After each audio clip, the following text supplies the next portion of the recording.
Hello friends, super magic રસોઈમાં મિત્રો હું આપનું સ્વાગત કરું છું। આજે હું બેકરી ટાઈપના બનની રેસીપી લઈને આવી છું મિત્રો। તો તમને મારો વિડીયો ગમે તો લાઈક કરજો, શેર કરજો અને સબસ્ક્રાઇબ કરવાનું તો ભૂલતા જ નહીં। તો આપણે બન બનાવવા માટે શું ઇન્ગ્રેડિયન્ટ લીધા ને એ બતાવું છું।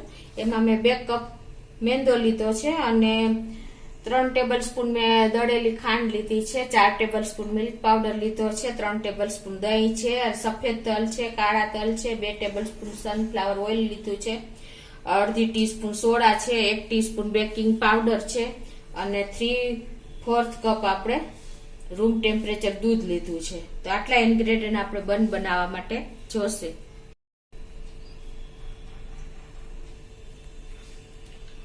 આ બન મિત્રો આપણે એકદમ સોફ્ટ, સ્પંજી અને ટેસ્ટી એવા બનશે।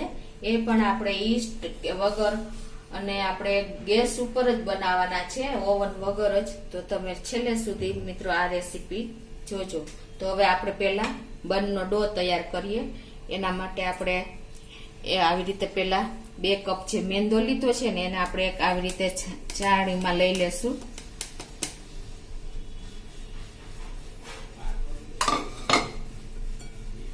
અને એમાં આપણે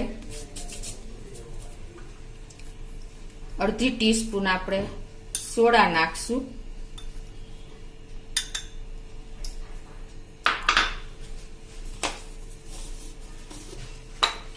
એક ટીસ્પૂન આપણે બેકિંગ પાવડર નાખશું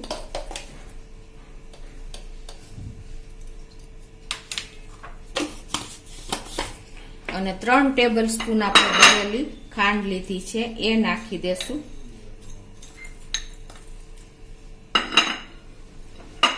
4 ટેબલસ્પૂન મિલ્ક પાવડર છે એ લઈ લેશું। આ મેં અનસ્વીટનર મિલ્ક પાવડર લીધો છે, તમારી પાસે વ્હાઇટનર હોય તો એ પણ લઈ શકો છો। મિલ્ક વ્હાઇટનર જે આવે છે એ થોડુંક સ્વીટ હોય છે। અને હવે આ બધા ડ્રાય ઇન્ગ્રેડિયન્ટ આપણે ચાળી લેશું।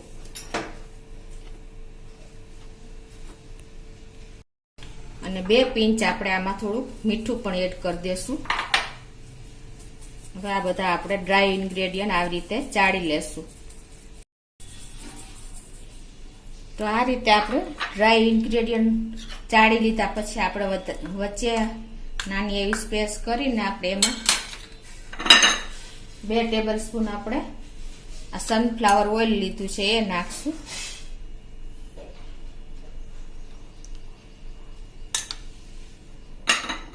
અને આ 3 ટેબલસ્પૂન મેં રૂમ ટેમ્પરેચર ઉપર જે દહીં હોય છે એ લીધું છે। મિત્રો હંમેશા બેકિંગ આઈટમમાં આપણે નહીં ગરમ કે નહીં ઠંડુ, રૂમ ટેમ્પરેચર ઉપર જ આપણે બધા ઇન્ગ્રેડિયન્ટ લેવાના છે।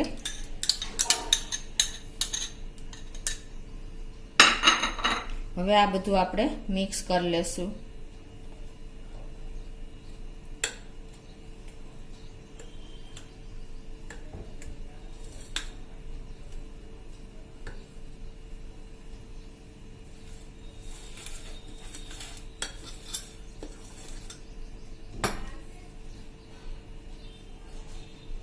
હવે મિક્સ કર્યા પછી હવે એમાં આપણે આ રૂમ ટેમ્પરેચર ઉપર આપણે 3/4 કપ આપણે દૂધ લીધું છે એ એડ કરશું અને એને આપણે આ રીતે મિક્સ કરી દેશું।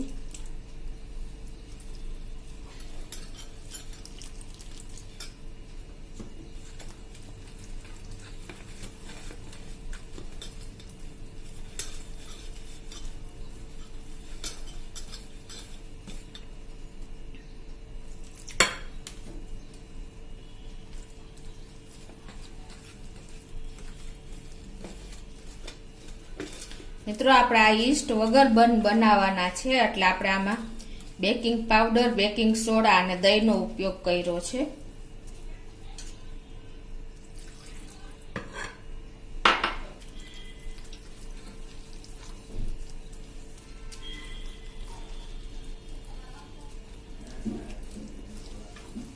આ દૂધ આપણું પણ મિક્સ થઈ ગયું છે।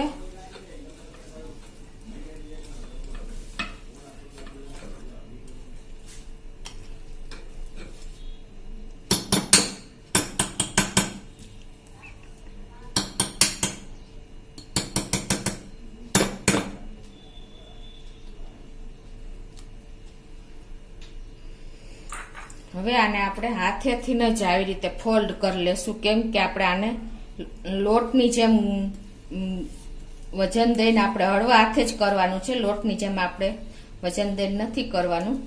આ રીતે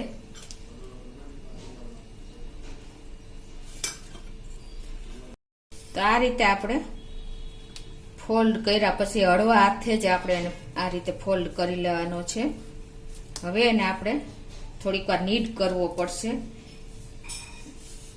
તમને ફોલ્ડ કરવાનું એટલા માટે કહું છું કે આપણે આ નથી એકદમ હાર્ડ તો આપણે નીટ બાંધી શકીએ લોટની જેમ, કે નથી આપણે બેટર કે તો આપણે એને મિક્સ કરી શકીએ મિત્રો.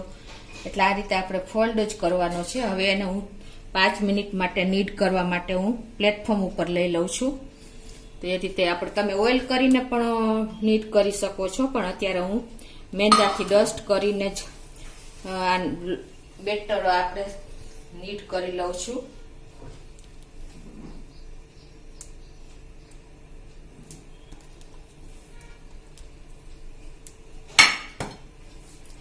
આ રીતે આપણે બધી સાઈડથી આ રીતે નીટ કરી લેવાનો છે. તમે જોઈ શકો છો એકદમ સ્મૂધ આપણે તૈયાર કરી લેશું.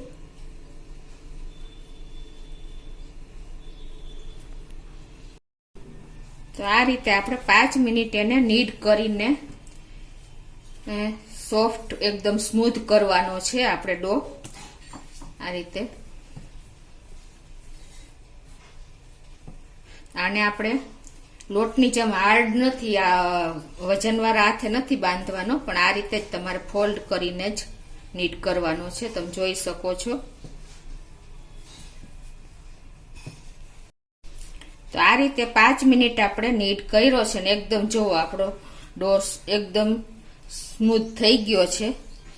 હવે એને આપણે જે બાઉલમાં બાંધ્યો હતો એમાં જ આ રીતે આપણે રાખી દેશું, અને એના ઉપર આપણે એક ભીનું કપડું કરીને કિચન નેપકિન અને એને 2 થી 3 મિનિટ આ રીતે આપણે ઢાંકી દેશું.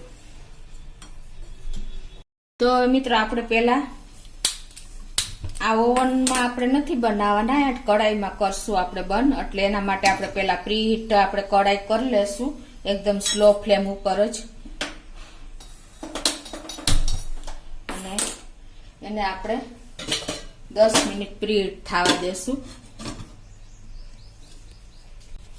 અને આપણે આ ઇડલી સ્ટેન્ડમાં આપણે આ બન બનાવવાના છે, તો એને પણ આપણે ગ્રીસ કરી લેશું આ રીતે.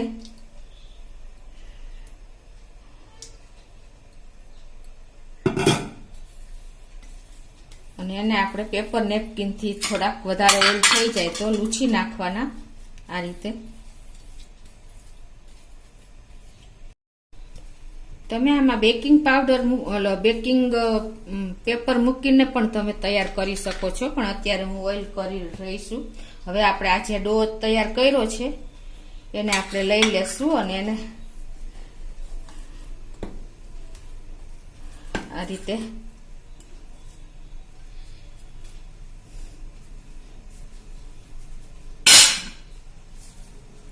તૈયાર કરી લેશું.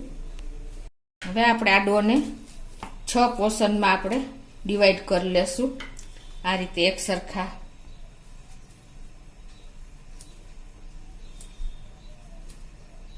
અને એના આપણે રોલ વાળી લેશું, ઓલા ગોળા વાળી લેશું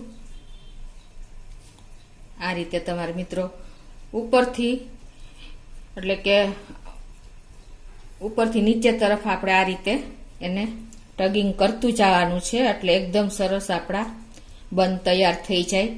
તમે જોઈ શકો છો હું કઈ રીતે કરી રહી છું આ રીતે.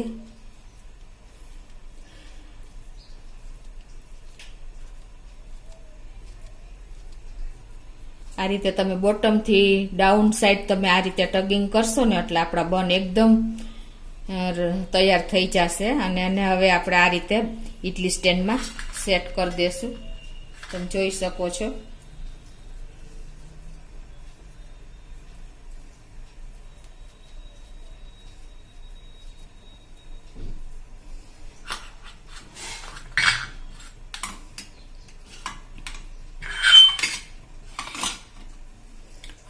એ જ રીતે આવી રીતે બધા આપણે બોલ તૈયાર કરી લેશું. તો મિત્રો જો આ રીતે આપણે ઉપરથી નીચે તરફ આવી રીતે આપણે સ્મૂથ કરતો જવાનો છે, એટલે કે ટોપ પરથી એકદમ બોટમ સાઈડ આપણે ટગિંગ કરતા કરતા આ રીતે આપણે એને સેટ કરી લેવાનો છે. અને આ રીતે આપણે ઇડલી સ્ટેન્ડમાં સેટ કરી દેશું. હવે મિત્રો આપણે આ ઉપર એકદમ સરસ કલર આવે અને આપણો એકદમ દાજે નહીં એના માટે આપણે મિલ્કથી બ્રશિંગ કરશું. આપણે જેટલું રિક્વાયર હશે એટલું જ આપણે બ્રશિંગ કરશું આ રીતે. એટલે એનો કલર બનનો સરસ થશે, પ્લસ આપણા બન પણ વધારે પડતું આપણે નથી કરવાનું, કેમ કે જો વધારે દૂધ જશે નીચે તો એકદમ હાર્ડ થઈ જશે. આ રીતે જેટલી રિક્વાયર હોય એટલું જ આપણે કરવાનું છે.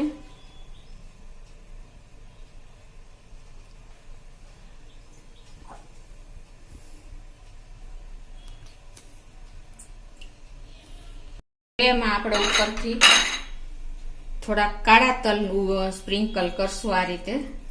આ ટોટલી ઓપ્શનલ છે, જો તમારે ન નાખવા હોય તો પણ ચાલે.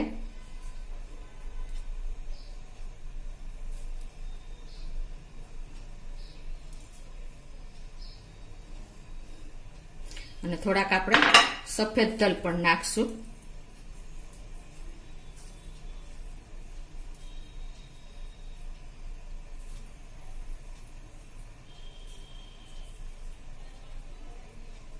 પણ પ્રીહીટ થઈ ગઈ છે. તો હવે આપણે સ્ટેન્ડ એમાં સેટ કરી દેશું. આપણે ઇડલી સ્ટેન્ડ આ રીતે કેર કરીને, કેમ કે આપણી કડાઈ પણ ગરમ છે.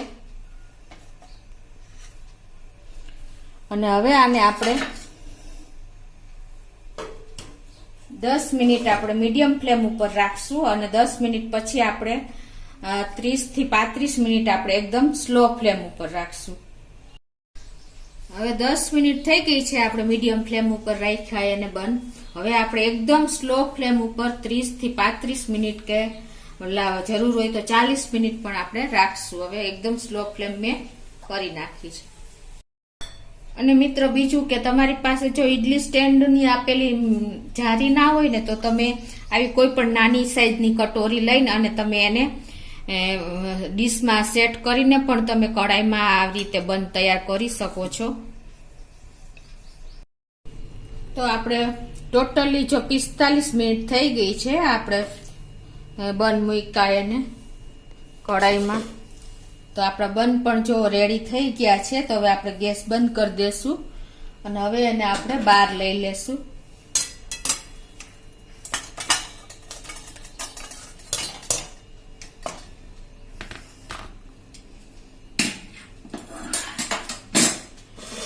અને હવે આપણે આને ઉપર આપણે એને ઓઇલ કરી દેશું. આપણે સેજ ઓઇલ વાળા કરી લેશું આ રીતે ઉપરથી, એટલે ડ્રાય ન થઈ જાય સાવ.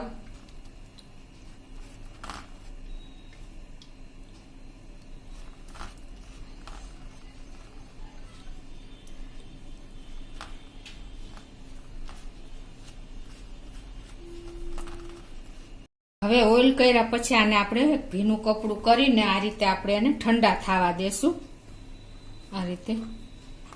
પછી આપણે એને સર્વ કરશું.